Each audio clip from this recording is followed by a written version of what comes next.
My disabled mother was attacked over a trash can, then I revealed I owned the HOA president's house. I'll never forget the day I found my 67-year-old mother lying unconscious on our driveway. She was in her wheelchair, tipped over, with blood pooling under her head, all because of a trash can violation. My heart stopped as I rushed to her side, her frail body still and silent. It was a nightmare I never thought I'd live through, and it all started with Karen Matthews, the woman who ruled our neighborhood like a dictator. Maple Creek Estates looks like a perfect place to live. The houses are neat, the lawns are green, and the streets are quiet. But behind the pretty picture, Karen Matthews controls everything. She's the HOA president, and she loves power more than anything. She walks around with her clipboard, writing fines for tiny mistakes, yelling at people who don't follow her rules. Everyone's scared of her, and for 3 years she's made life hard for all of us. She thinks she owns the place, but she doesn't know the truth about me.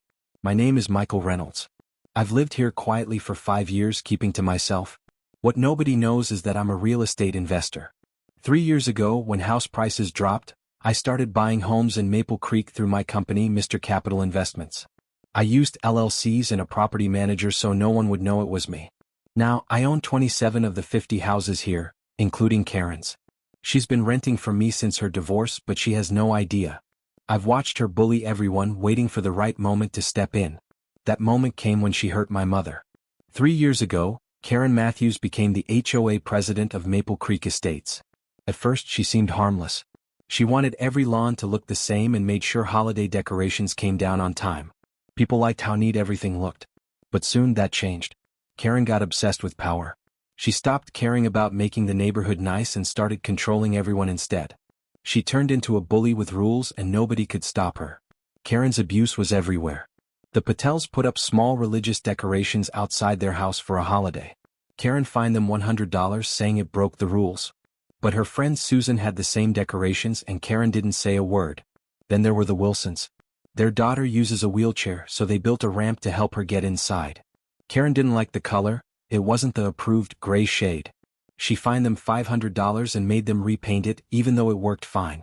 Mrs. Peterson, an old widow, made a tiny garden to remember her husband who passed away. Karen ordered her to rip it out, calling it unauthorized plantings. Mrs. Peterson cried, but Karen didn't care. And poor Amara Johnson, a college student, got in trouble just for jogging. Karen called the police, saying she looked suspicious, even though Amara lived here her whole life.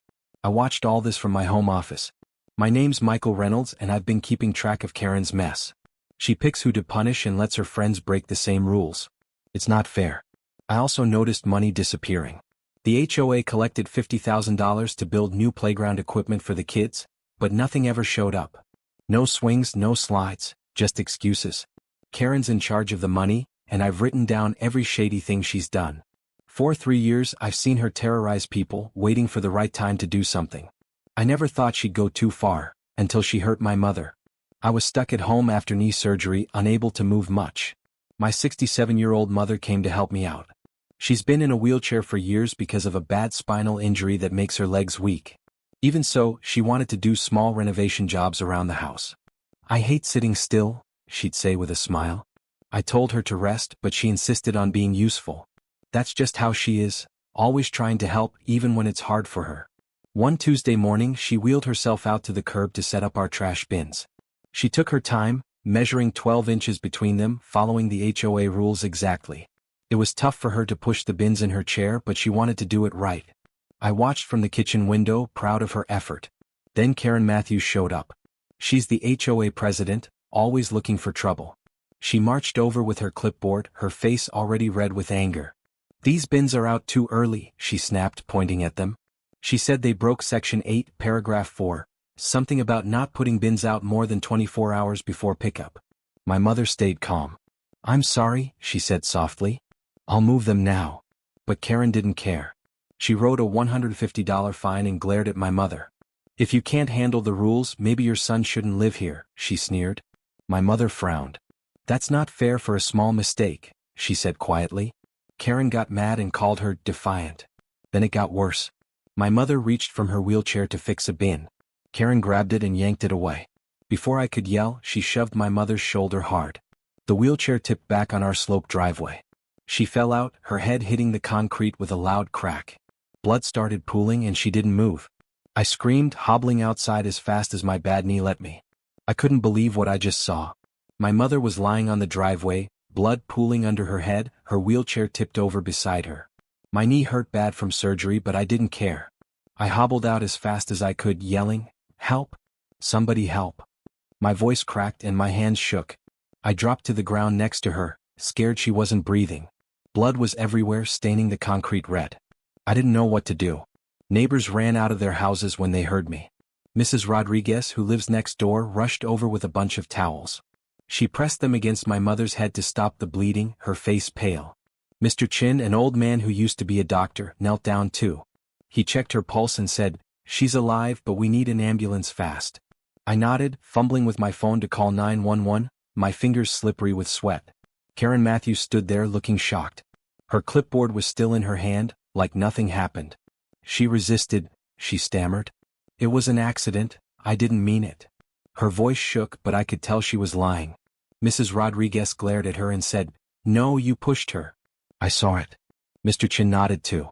"We all did," he added. Other neighbors crowded around, whispering and pointing at Karen. She took a step back, her face turning white, but nobody believed her excuse. I wanted to yell at her, but I couldn't. My mother needed me more. The ambulance came in minutes, sirens blaring. Paramedics jumped out and lifted my mother onto a stretcher. Her eyes were closed and her face looked so small. They asked what happened. Before I could speak, Karen cut in. "She fell. It was an accident." I turned to her, furious. "You shoved her out of her wheelchair," I said loud enough for everyone to hear. "There are witnesses." Mrs. Rodriguez and Mr. Chin backed me up, nodding. The paramedics didn't wait for more. They loaded my mother into the ambulance and told me to meet them at the hospital. I hobbled to my car, my knee screaming in pain, and followed them. At the hospital, I sat by my mother's bed. She was awake but weak. The doctor said she had a concussion and needed 20 stitches in her head. Her face was bruised and bandages wrapped around her like a crown. And 4 dripped into her arm. I held her hand, feeling her cold fingers in mine. She tried to smile, but I could see she was hurting. That's when I made up my mind. Karen had gone too far. She'd terrorized our neighborhood for years, but hurting my mother was the last straw. I wasn't just Michael Reynolds anymore. I was the guy who owned half this place, including Karen's house. Sitting there watching my mother breathe, I swore I'd end Karen's reign and show everyone who really had the power. 3 days after the attack, my mother came home from the hospital. She was still weak, her head bandaged, and she needed her wheelchair more than ever. I hated seeing her like that, but she told me she'd be okay. Karen Matthews, the HOA president who hurt her, got charged with assault. She was out on bail though and called an emergency HOA meeting. She wanted to twist the story, make it sound like a big misunderstanding. I wasn't going to let her get away with it. That evening, I wheeled my mother into the community center. The room was packed. Neighbors who never came to meetings showed up, curious about the drama. Karen stood up front in a fancy suit, looking confident, like she still owned the place. She started talking, her voice smooth. "There's been an unfortunate incident," she said, "but it's been blown out of proportion." I couldn't take it anymore. I stood up, my knee still sore from surgery, and cut her off. "You shoved my disabled mother out of her wheelchair over a trash can," I said loud and clear. "That's no misunderstanding, it's a crime." The room went quiet. My mother sat beside me, her hands folded, watching. Karen's face turned red, but I didn't stop. I wheeled her forward so everyone could see her bandages. People whispered and Karen tried to interrupt, but I kept going. "My name's Michael Reynolds," I said. "I own Mr. Capital Investments. And I own 27 homes in Maple Creek, including yours, Karen." Her eyes went wide. I pulled out my phone and showed property deeds on a big screen. "You've been renting from me since your divorce made you sell," I told her. The crowd gasped. I'd bought those houses years ago, keeping it secret through my company. Karen didn't know she'd been living in my house all this time. Then I hit her with everything I'd seen. "You fine people for nothing, let your friends break rules, and stole $50,000 meant for a playground," I said. I kept records of it all. "I've got 27 votes. More than half this neighborhood. So here's what's happening. You're off the HOA board, we're checking all the money you spent, and every fine you gave out gets looked at for refunds." The room exploded with noise, people clapping, shouting. Karen grabbed the podium, her face pale, her smug smile gone. She couldn't speak. She looked like she'd collapse right there. I sat back down next to my mother, feeling the power shift. She squeezed my hand and I knew we'd won. After I exposed Karen at the HOA meeting, the neighbors couldn't stay quiet. One by one they stood up to share their stories. Mrs. Rodriguez went first. "Karen fined me for speaking Spanish to my grandkids at the pool," she said. "She told me, English only in common areas, like I don't belong here." Then Mr. Wilson spoke up. "She made us repaint my daughter's wheelchair ramp because it wasn't the right gray. She fined us $500 until we fixed it, even though it was for my girl to get inside." Amara Johnson, a college student, went next. "Karen called the police on me 3 times for jogging in my own neighborhood," she said. "She said I looked suspicious, but I've lived here my whole life." Everyone listened, nodding. Karen's bullying wasn't just my problem, it was theirs too. Karen tried to sneak out as the stories piled up, but she didn't get far. Officer Taylor was waiting by the door. "Karen Matthews, you're under arrest for assault," he said. She looked scared, her hands shaking as they cuffed her. Later, she pleaded guilty to lesser charges. The audit I ordered found $200,000 missing, money she'd taken for fake projects. The court made her pay it all back, and after that she packed up and left the state. Nobody was sad to see her go. With Karen gone, Maple Creek started to heal. We elected a new HOA board, people from different families who actually cared. They threw out Karen's crazy rules and made new ones, simple ones about keeping the place nice, not controlling us. My mother got better too. Her head healed and she started helping with a community garden. It's flat and easy for her wheelchair, and she teaches kids how to plant flowers. She smiles more now and that makes me happy. I'm Michael Reynolds, but I didn't tell anyone about the other houses I own. That wasn't the point.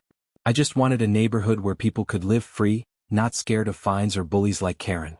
On my desk, I keep a photo of my mother in the garden, laughing with the kids. Next to it is a tiny trash can model. It reminds me how one small thing, a trash can, started this big change. We're all breathing easier now, and that's enough for me. If you enjoyed this story of beating an HOA bully, please like and subscribe for more tales like this.